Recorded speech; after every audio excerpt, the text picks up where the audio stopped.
திருச்சி மேற்கு தொகுதியை பொறுத்த வரையிலும் அமைச்சர் நேரு அருமையாக செயல்பட்டுக்கிட்டு இருக்காரு.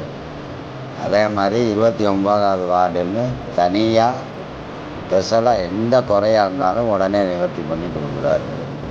நல்லா அருமையான ஆட்சி. அதே மாதிரி திமுக ஆட்சியை பொறுத்தவரையிலும் தலைவர் கலைஞர் கருணாநிதி பையனை பொறுத்தவரையிலும் ஸ்டாலின் அருமையாக செயல்பட்டு இருக்காரு. கல்விக்கு எவ்வளோ செஞ்சுருக்காங்க. இலவச உணவு, உரிமை தொகை, இந்த கிராம மக்களுக்காக அந்த உரிமை தொகை எவ்வளவோ நல்லபடியாக உதவியாக இருக்குது. அதே மாதிரி எல்லா விஷயத்துலேயும் அருமையாக செயல்பட்டுருக்காங்க. அருமையான ஆட்சி.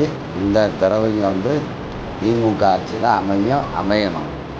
மற்ற கட்சியெல்லாம் சும்மா வேஸ்ட்டு. அவன் புதுசாக உங்களுக்கு இந்த அரசாங்கத்தை புரிஞ்சுக்கிறதுக்கே 1.5-3 வருஷம் ஆகிருந்தான். அவங்க அப்பா காலத்துலேருந்து சின்ன பிள்ளையிலேருந்து அழகாக பிள்ளையாக அரசியலில் இருந்து வந்தவங்க.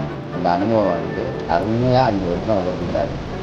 வருங்காலத்துலேயும் இந்த திமுக ஆட்சி தான். அதனால் மேற்கு தொகுதியை பொறுத்தவரை அருமையாக சூப்பராக இருக்குது.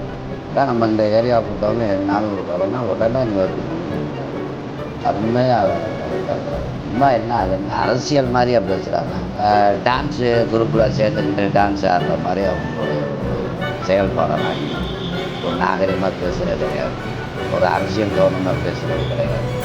இந்த இருந்தால் ஒரு முழுசான ஒரு காங்கிரஸ் அதாவது வேஸ்ட் ஏகப்பட்ட செஞ்சுருக்காங்க. கல்வி தான் மெயினாக கல்விக்கு தான் அருமையாக செஞ்சுருக்காங்க. திமுக ஆட்சியில் கல்வியை பொறுத்தவரைக்கும் எவ்வளோ பேர் வீடியோ பார்க்கலாம், பயங்கரமாக இந்த 5 வருஷத்தில் அருமையான செயல்பாடு. மக்களுக்கு என்ன தேவையோ மக்களுக்கான ஆட்சி திமுக ஆட்சி இந்த 5 வருஷத்தில் அருமையாக செயல்படுது.